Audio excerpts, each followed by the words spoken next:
How's everybody doing this beautiful Monday evening? Well, not so beautiful here. We're having a lot of rain and windstorms here in New Orleans, but still a wonderful Monday to bring you another great episode, and I'm so looking forward to it. If you're a supernatural thriller novel fan, you're going to want to stick around for tonight's show, that's for sure. Take care of a little quick housekeeping. If you haven't already checked out our merch page, the QR code will take you straight to it. Look, we'd love to have your support. Check it out. We got a lot of great stuff. It's a great way to support the show and get some great swag in the process.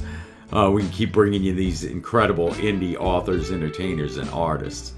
And as always, up in this corner, we'll always have our QR code to our tip function to support the show. And I tell you what, tonight we're starting something new, and I'm really looking forward to it. If you're the first person to support the show at our tip function tonight, you'll receive a free copy of the guest's work on Amazon, The Bridge. And also, if you're one of the first 10 people to support the show at our tip function, you'll also get a free copy of my short story, one of my short stories in my series on Barnes & Noble. So I am really, really looking forward to giving a lot of stuff away tonight. So again, support the show and help us keep bringing you all this fun. I have a great time doing it. Well, enough of all that. Like I said, I'm really excited. Please, if you're a supernatural thriller novel lover, you're going to love our next guest. Please help me welcome to the stage the incredible author, Gregory Alexander Sharp. How you doing, Greg? You coming to us live from Hampshire, England, I understand. Hey, George. Yeah, absolutely. It's dark here. I'm a few hours ahead of you. That's it. That's why I have to have my trusty early day drink here in the United States, my screwdriver, for cocktails with Cav. That'll be why I've got the Irish coffee here to try and keep me awake that's as we plunge into the evening. Yeah, we'll try not to fall off the seats by the end of the show. Quite.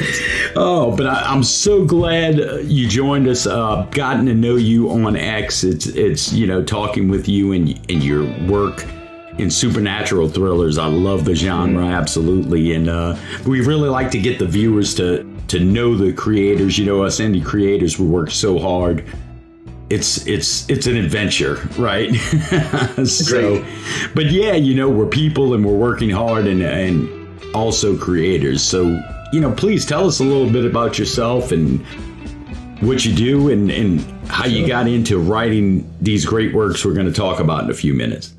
Thank you. Well, yeah, so I'm Gregory Alexander Sharp is how you'll see me showing up from a literary perspective, but, people call me Greg. I've been called Gregory when I've been in trouble mainly, or when I've been publishing books, So I live you may detect the accent.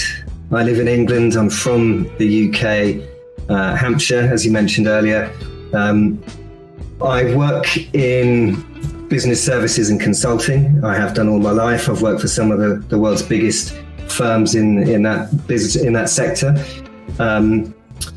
I have been telling stories my whole life, but only recently got into publishing or publishing my stories, I guess. I've used storytelling at work to motivate people, to sell products and services. And I've been writing stuff down in my own time since I was a small boy. The first time I felt inspired to do that, my dad said to me one Saturday afternoon when I was about 8 years old, "There's a film on. You should watch it. It's called Abbott and Costello Meet Frankenstein." Right? And I was a little boy and I loved it. Bela Lugosi playing Dracula, Lon Chaney Jr. playing the Wolfman, and Glenn Strange, I think, was playing Frankenstein's monster in that movie, and obviously Abbott and Costello. And I laughed my way through it. I kind of fell in love with the genre, and I always wanted to tell a story about a supernatural theme, and now, well, I've published a couple. Yeah, and it's I tell you what, that every artist has a different inspiration, and it's wonderful how you got it from your boyhood with that genre, because it is not only a great comedic film, but just the genre itself with the greats of the horror, early horror movies in it. You know, Absolutely. It was fantastic. Yeah. Well, when you decided to actually sit down and write your work, how hard was the process for you to actually translate your inspiration into the works that you came up with? Well, there's almost two answers to that. I think it was actually quite easy for me to express the thoughts I had in written words. What was difficult was finding the time to do it. Right. Right. You know, life is full of commitments, right? Adult life is particularly full of commitments. And, you know, the older I got, the more I kept saying, I'm going to write that damn book one day. And my wife and I went on a vacation not long after my dad passed away, and we're talking around 2007, and we went to Rome for a few days. I needed a break. I needed to get away. So I took a few days away from work, and we went to Rome, walked the streets, gawping at the amazing sights there, hired a car and drove south to the Amalfi Coast, which is breathtaking. And we went from there to the ancient ruins of Pompeii. And I said to my wife, Dee, I said, look, I am going to write that book, and I'm going to set it here. And so, yeah, and both the settings show up in El Lupo, right? Right, absolutely. And that was 2006. And I had a run at it, but I was just way too busy. And there was literally, nearly 2007, I guess that was. And it would have been 2020 when the pandemic hit. Right. And I didn't have to get on that train for 3 hours a day. And finally, I had the time. I think that's something a lot of people don't understand about indie authors and creators, and just how hard we work, because, a lot of us have a day job, so to speak, right? And Absolutely. And we're striving to get our creations either on paper, canvas, whatever it may be, and around that schedule as well. And to bring something to the people that means not only something to us, but hopefully something to them, right? Right. Absolutely. I mean, it's a juggling act. And, for most of my adult life, it was a battle I found I couldn't win. Right. Something had to change. There had to be a change in the dynamic of my life schedule. I didn't anticipate the way it came, but when it came, there was a shift. And now there's kind of no going back. Right. And it is. Well, that's good. That's awesome. Because, don't get me started on the marketing part of it as well, right? Right. But that's why we have the great cocktails with Calf. That's what we're here for. Absolutely. Spreading the love. Oh, that's right. But, well, look, let's talk about some of your great work that you have. Obviously, you're available on Amazon and all over. And I know you first, when we began talking about it, and you talked about the scenery in El Lupo. Why don't you tell us a little about that book? Because, like I said, I love supernatural thrillers, and it just, it grabbed my attention, that's for sure. Well, I tried to wrap a few things up in it, okay? And so the things that had happened for me at that point in my life, I'd just lost my father, and I was suffering with grief. So there's a heavy theme about grieving in that book, and one of the main characters, Nick Frobisher, has just lost his father. That's what triggers the journey to the Amalfi Coast. He has a friend called Charlie Mortimer who suffers with anxiety and has panic attacks. And when I was a younger man, when I was 22, my brother passed away, and at that time I suffered with panic attacks and a lot of stress-related and grief-related problems at that time in my life. So I wanted to weave that in too. So I took these two very real-world problems put them in this phenomenal scenery of Italy, which is beautiful, and then wove in the Wolfman. Right. Brought the monster in. And how do you weave that in? How do you make the real world of modern life collide with this ancient curse and make the adventure that these two guys go on feel like it's credible some way whilst still being supernatural? That was the challenge I set myself. And that was what I chose to do. Right. And a lot of times with supernatural thrillers, the monster, can be quite analogous, right? Right. So, but it's fascinating work, that's for sure. And then you had, I believe, your follow-up to it came, Kill and Cure, LUPO 2.0. Wait, what happens? You drove on to the sequel? So, I don't want to give too many spoilers away. Right. But I'll give a little something without trying to sort of wreck it for people who haven't read the books. The werewolf is not a myth.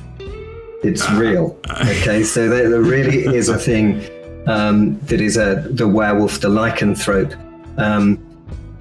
A big theme that weaves its way through the second half of Il Lupo and all the way through Kill and Cure is, what if you had a werewolf who was desperate to find a way to be cured? Right. And so I had to come up with some creative ideas around, well, how would you cure a werewolf? Who would you even go to figure that stuff out, right? So I've introduced a witch from the Highlands of Scotland. It seems right. likely. I mean, who else are you going to go to? Right. So we have a witch in the Highlands of Scotland, and she's a very real human being. Half my family and my ancestry is from Aberdeenshire and the Highlands in Scotland. So I'm quite well versed with how things are up there. It's a little different from England for sure. And the countryside is so rugged there. It's a very stark difference from Italy. So we go to the Highlands of Scotland. We meet these very kind of rugged, tough Scots folk, one of whom happens to be a witch and has this knowledge that our heroes need in order to find a way back to sort of normality. It's not easy, however, and we find out that they may need to have a sacrificial lamb to make the magic happen, and unfortunately that sacrificial lamb needs to be a vampire. So things get a little tougher when you start saying, well, we've got to find a vampire, and we're probably going to have to kill them in order for me to be emancipated. Right. And There's a whole dynamic around, I don't want to kill anyone. That's why I want to be cured. Now you're telling me I've got to kill someone to be cured. That's an interesting perspective for sure. I think I can't wait to get a hold of Kill and Cure too, just to make sure to follow up on Il Lupo, but because it's just, and I have to tell you, a lot of, in personal opinion, and hopefully your readers, would share it and grab up the book and check it out, but the breathtaking scenery descriptions, the Amalfi Coast and just everything. It's gorgeous in its own right, Yeah, I mean, that was also something I really wanted to try and do, was give a sense of being there. Right, I've read a number of books over the years where I've felt the author has really placed you in that location, and that's helped you feel, for instance, the jeopardy or the thrill or the excitement or the fear that's going on in the chapters that you're reading, because you're placed within that location. I wanted to try and achieve that. Some of the feedback I've had is that I've done, a reasonable job at it, and it's something I feel like I kind of pulled off. I'll let everybody else be the judge of that. But that was absolutely something that I, quite deliberately set out to do. Actually, the second book, Kill and Cure, there's quite a good chunk of that is set in the Highlands, and I go a little more into just how rugged and dangerous the weather, for instance, is up there. Right. But the first part of the book that's down in London is much more about the events than the location. Yeah, and the Highlands of Scotland is always an intriguing place anyway. You know, for most people, I know here in America, we like a lot of television shows depicting the Highlands that we love, you know, and just the scenery is a huge part of it and bringing that feeling of the story, you know. So, but I'll concur. You did a great job for sure in some of the descriptions. But it's... What do you do to unwind? I mean, supernatural thrillers are a tough genre anyway. You know, you have to keep the pace going in the thrillers. What do you do to unwind? Yeah, well, I hunt vampires, obviously. Yes, that's seriously. So, that's relaxing enough. Right, sure. You know, I mean, I play a good bit of golf on the weekends. I play pretty much every Sunday morning with my pals. I walk my dog Branston most days. I hang out with my wife Dee.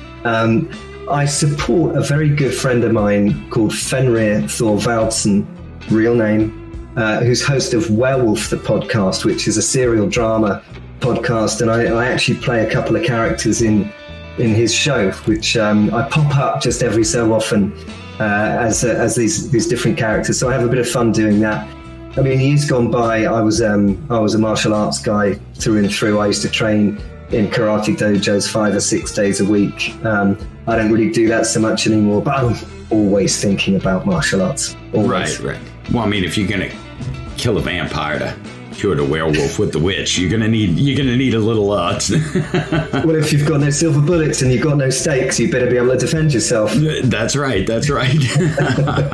No, I tell you, I think that being able to unwind like you do with golf, and I imagine that gives you a lot of time to think too, and plot into some next works. Is there any scoop for Cocktails with Cav that you're working on something next, or? Well, I am.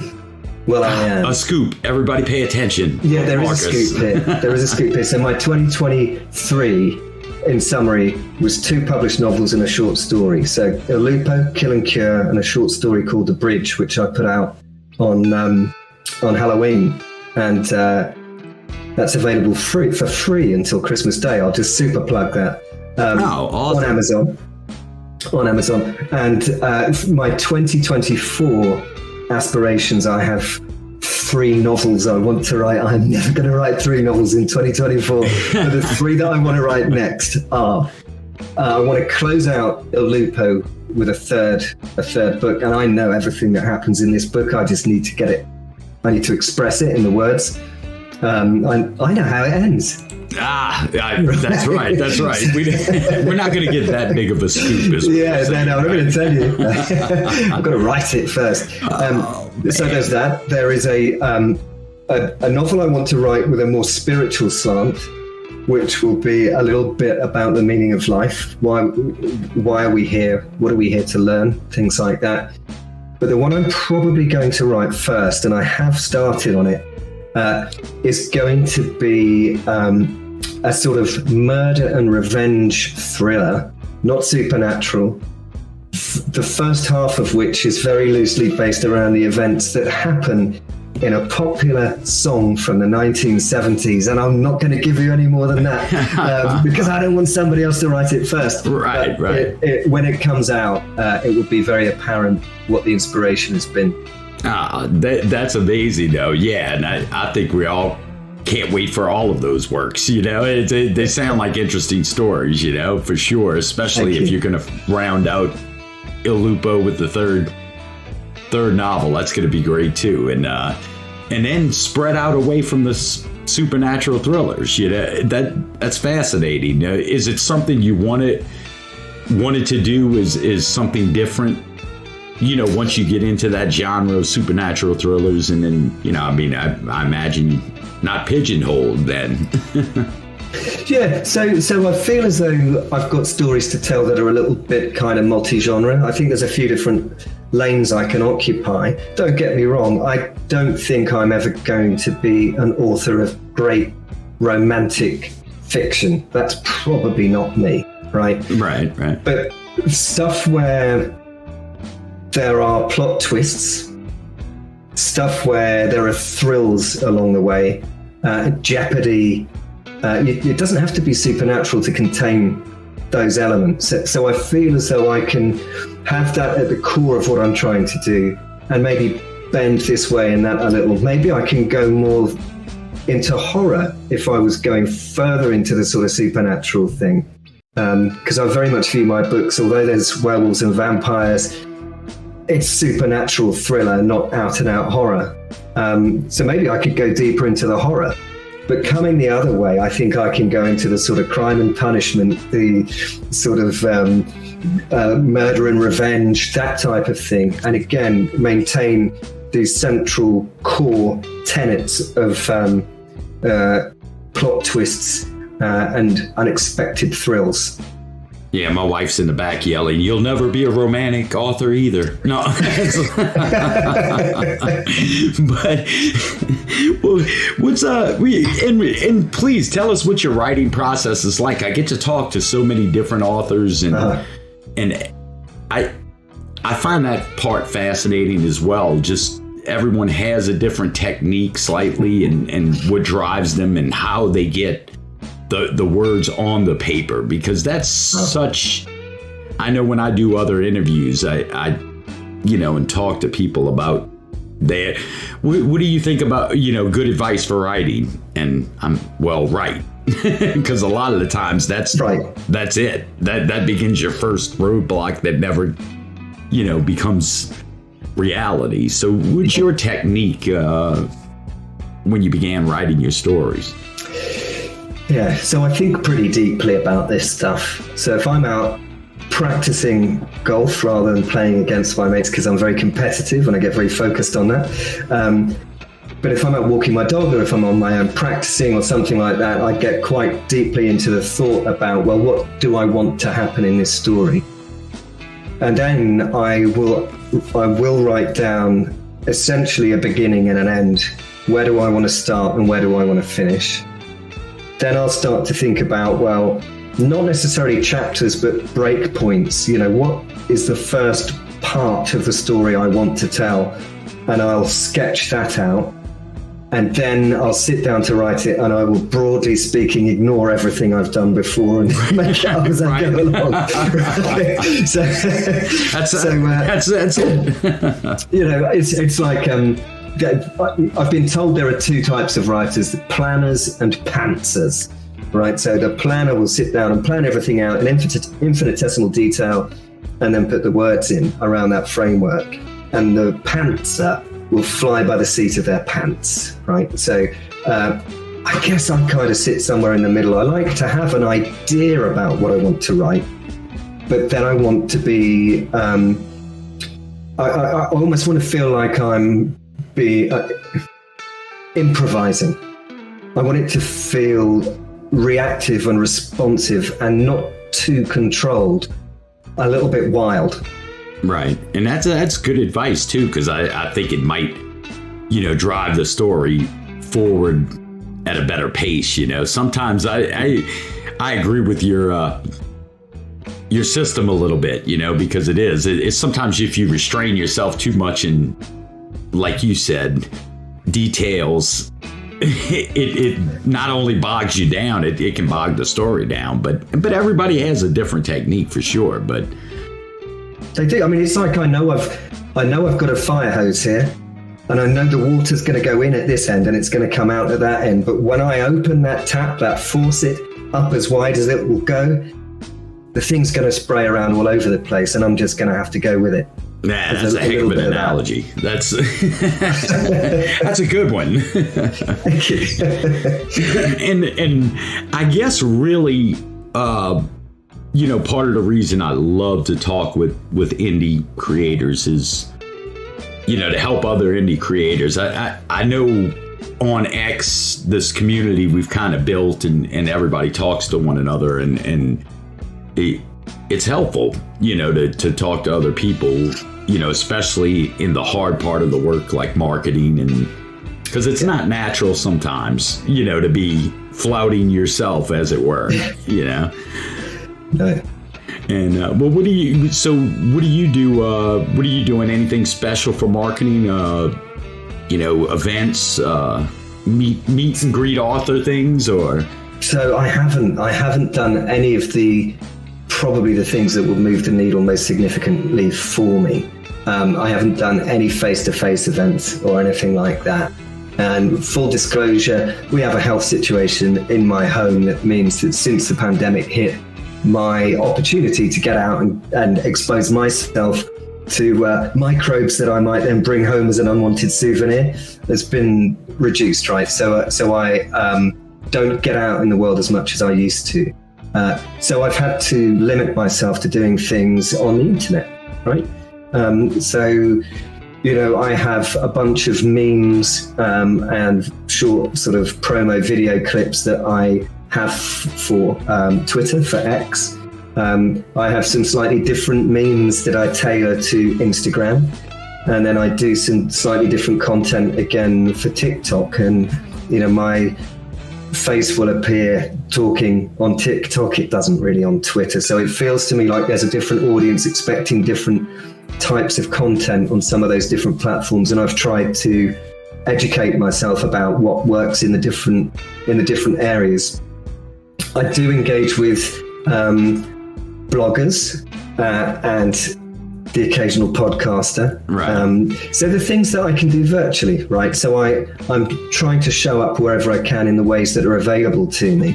And none of these things have cost me a penny, right? These are things that we, as indies, without, a multi-million-dollar corporation funding our marketing effort, right? We can do these things without spending a penny, right? There are things that we can do in addition to that, steps I haven't taken at this time, like paid adverts on Amazon or paid adverts on Facebook. I know others that have mixed results. Some have said that it's moved the needle for them, and others have said it just, they've got nothing, right? And it seems hard to figure out who's going to get what and when. We love free in the indie world. Yes, we do. We love free. Indeed.